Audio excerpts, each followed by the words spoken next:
Two candidates, two different policy positions. We've got the records and the facts. We've sorted through all the mess and propaganda. Let's talk about Harris, Trump, and foreign policy. In 2014, President Obama was in his second term.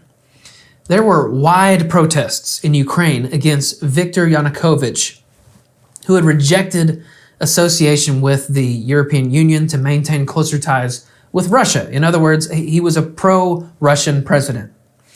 These protests persisted for months to the point that Yanukovych fled the country. The United States supported the protests. Our politicians like John McCain visited to encourage them. Ultimately, a new government was established, a pro-Western government, which the U.S. was involved in establishing, even assisting in the selection of its new leadership. Vladimir Putin viewed this effort as a coup d'etat, and Russia responded by annexing the Ukrainian territory of Crimea. Prior to 2015, Iran faced sanctions from the United States, the United Nations, and the European Union. Why?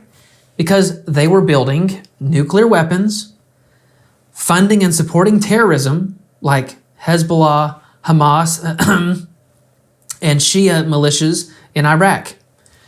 Huge human rights violations against political dissidents and women, their ballistic missile program, etc. The sanctions cut Iran off from global markets and trade, exporting oil, etc. And the point is always, stop what you're doing, change your ways, or we will continue to put economic pressure on you. Well, then President Obama came along with the Joint Comprehensive Plan of Action and the Iran nuclear deal in 2015. This lifted the sanctions on Iran in exchange for limiting production and frequently inspecting their uranium enrichment facilities.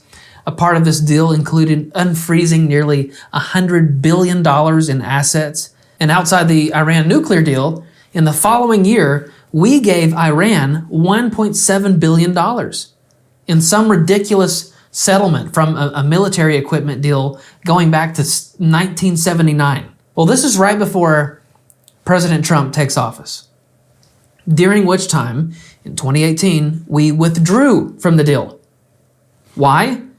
Because of common sense. The restrictions as a part of the deal were not intended to permanently stop their nuclear program, and they were set to expire after a decade.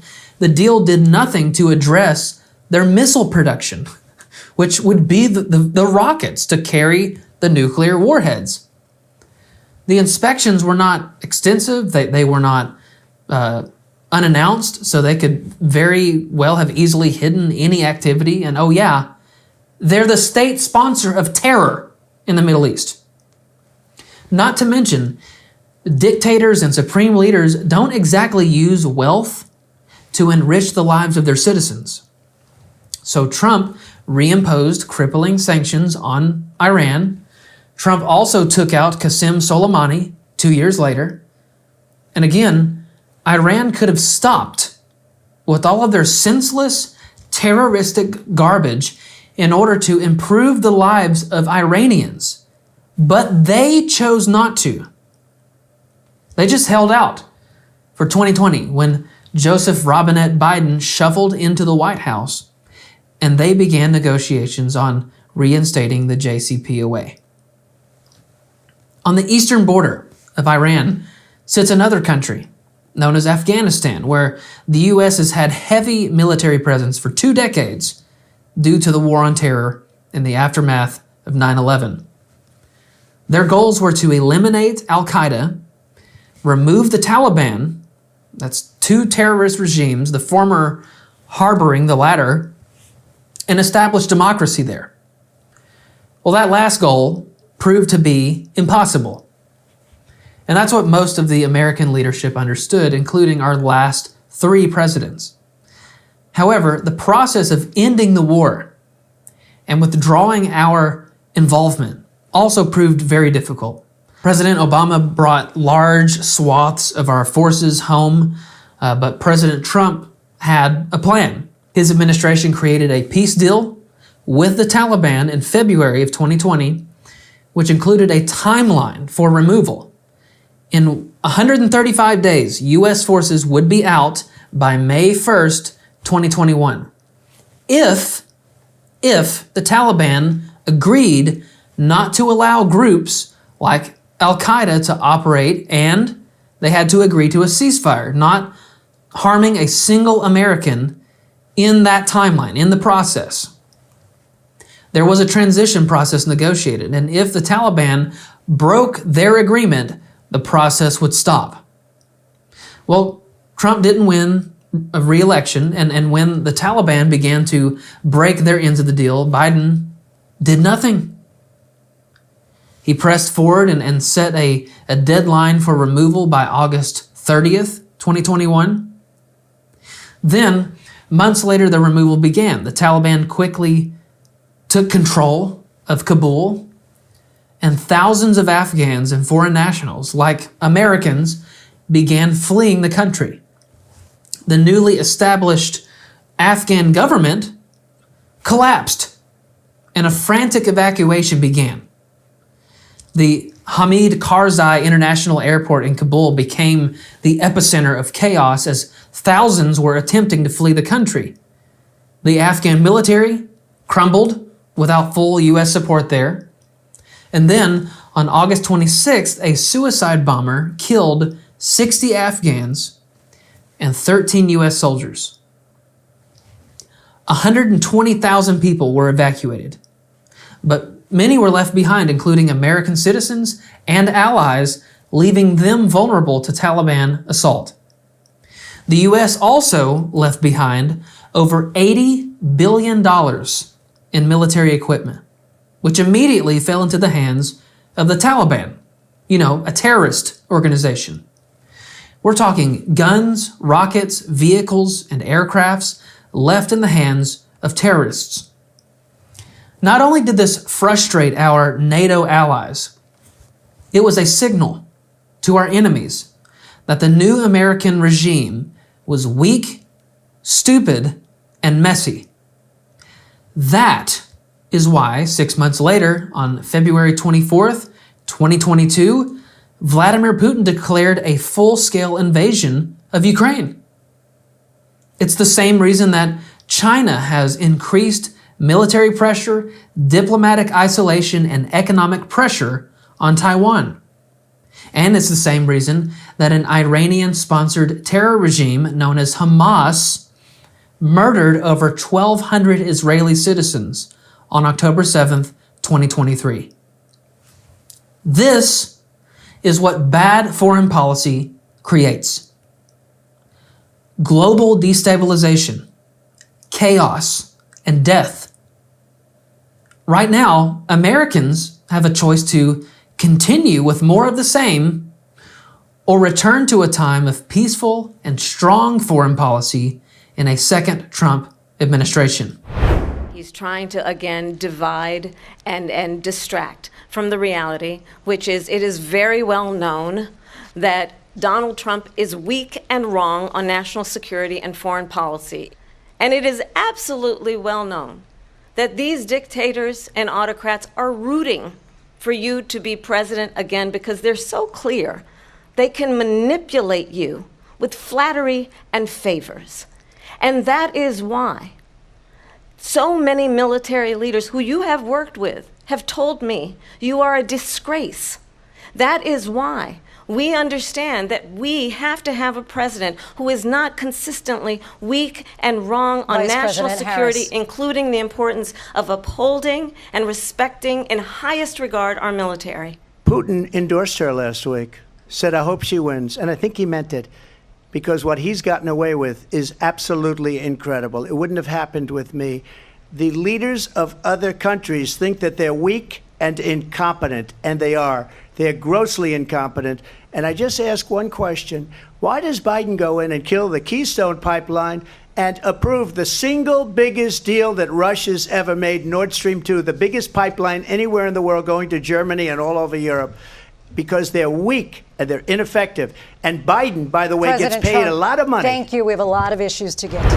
One of the best ways you can help our show, other than by sharing today's content, is by picking up some We the Free merch at wethefreeshow.com. You can be the salt and light you were meant to be by wearing the Salt and Light shirt or by sipping your coffee from the Salt and Light mug, or you can sport the God Bless America shirt and the We the Free crest tee. We've got stickers and a Smells Like Freedom candle, so check out our merch today at wethefreeshow.com.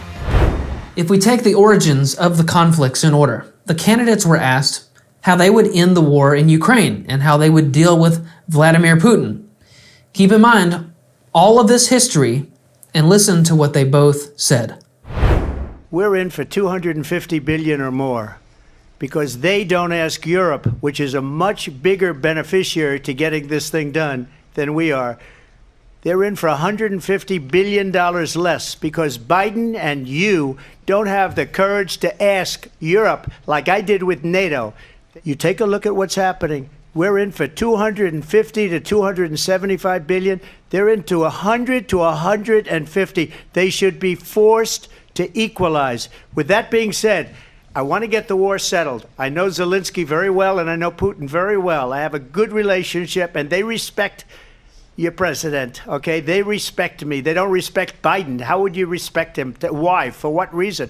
He hasn't even made a phone call in 2 years to Putin, hasn't spoken to anybody. They don't even try and get it. That is a war that's dying to be settled. I will get it settled before I even become president. If I win, when I'm president-elect, and what I'll do is I'll speak to one, I'll speak to the other, I'll get them together. That war would have never happened. And now you have millions of people dead, and it's only getting worse, and it could lead to World War III. Don't kid yourself, David. We're playing with World War III, and we have a president that we don't even know if he's... Where is our president? I believe the reason that Donald Trump says that this war would be over within 24 hours is because he would just give it up. And that's not who we are as Americans. Let's understand what happened here. I actually met with Zelensky a few days before Russia invaded, tried through force to change territorial boundaries, to defy one of the most important international rules and norms, which is the importance of sovereignty and territorial integrity. And I met with President Zelensky. I shared with him American intelligence about how he could defend himself. Days later, I went to NATO's eastern flank, to Poland and Romania. And through the work that I and others did, we brought 50 countries together to support Ukraine in its righteous defense. And because of our support, because of the air defense, the ammunition, the artillery, the javelins, the Abrams tanks that we have provided, Ukraine stands as an independent and free country. If Donald Trump were president, Putin would be sitting in Kyiv right now. Putin would be sitting in Kyiv with his eyes on the rest of Europe, starting with Poland. And why don't you tell the 800,000 Polish Americans right here in Pennsylvania how quickly you would give up for the sake of favor and what you think is a friendship with what is known to be a dictator who would eat you for lunch. And how's that approach working out for you, Madam Vice President? The war has gotten nowhere. It has cost thousands and thousands of lives and lots of money. Now, with the impending permission and provision of the West, Ukraine may receive powerful long-range missiles to strike accurately deep into Russia, an act that Putin, Volodin, and Peskov interpret as the West at war with Russia. That's why Trump is correct to warn of a third world war. You're literally seeing the formation of the two sides, somewhat like the Allies and the Axis powers. Donald Trump will take immediate steps to end the conflict. Kamala Harris would further antagonize the Russians. Then she was asked if she bore any responsibility for the botched withdrawal from Afghanistan. Here's what she said. Do you believe you bear any responsibility in the way that withdrawal played out? Well, I will tell you, I agreed with President Biden's decision to pull out of Afghanistan. 4 presidents said they would, and Joe Biden did. And as a result, America's taxpayers are not paying the $300 million a day we were paying for that endless war. And as of today, there is not one member of the United States military who is in active duty in a combat zone in any war zone around the world, the first time this century. She didn't answer the question. She went on for another 2 minutes attacking President Trump. But again, the moderators didn't hold her feet to the fire, which she so rightly deserves. She also lied about active troops. We have thousands of troops in combat zones, and many have died in 2024 alone. But of course, she wasn't fact-checked on that either. Here she was in 2021 bragging about being the last person in the room to decide on the withdrawal. You just made a really big decision. Afghanistan. Yes. Were you the last person in the room? Yes. And you feel comfortable? I do. And I'm going to add to that. This is a president who has an extraordinary amount of courage. She's comfortable, and Biden is courageous. When asked how to solve the conflict with Israel and Hamas and Iran by extension, here's what Kamala Harris said. What we know is that this war must end. It must end immediately, and the way it will end is we need a ceasefire deal and we need the hostages out. And so we will continue to work around the clock on that. Work around the clock, also understanding that we must chart a course for a two-state solution. And in that solution, there must be security for the Israeli people and Israel, and in equal measure for the Palestinians. But the one thing I will assure you always, I will always give Israel the ability to defend itself, in particular as it relates to Iran, and any threat that Iran and its proxies pose to Israel. But we must have a two-state solution where we can rebuild Gaza, where the Palestinians have security, self-determination, and the dignity they so rightly deserve. Okay, two things here, and this is really simple. It really is. Hamas will never agree to a ceasefire because they're terrorists and they want Israel to disappear.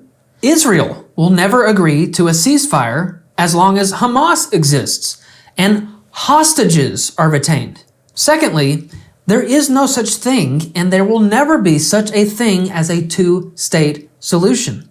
It's been tried over and over, and the terrorists and the rabid anti-Semites don't want it. They want a single-state solution, an Arab state. And why? Because they're terrorists and they want Israel to disappear. You don't have to dig too far into Middle Eastern history to know this. But follow the money here. President Trump choked Iran off from economic welfare, the state sponsor of terror. Biden and Harris came along and reopened the spigot.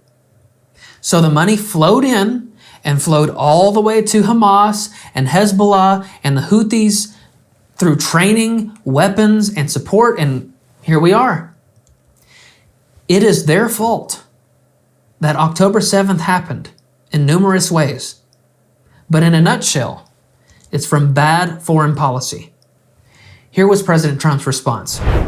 It would have never happened. Iran was broke under Donald Trump. Now Iran has $300 billion because they took off all the sanctions that I had. Iran had no money for Hamas or Hezbollah or any of the 28 different spheres of terror. And they are spheres of terror, horrible terror.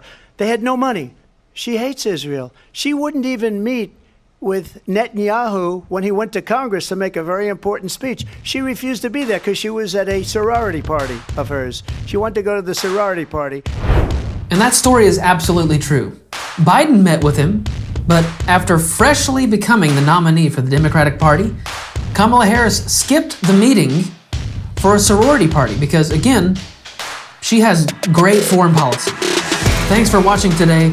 Listen, I want to make sure that you stay informed on the news and the biblical response to it. So do yourself and us a favor and hit the subscribe button before you go. And then we would love for you to check out wethefreeshow.com to grab yourself some merch to spread the word about We the Free. And we're also going to put a video on the screen right now that we think you'll like. Now, go and be that salt and light, and we'll see you next time.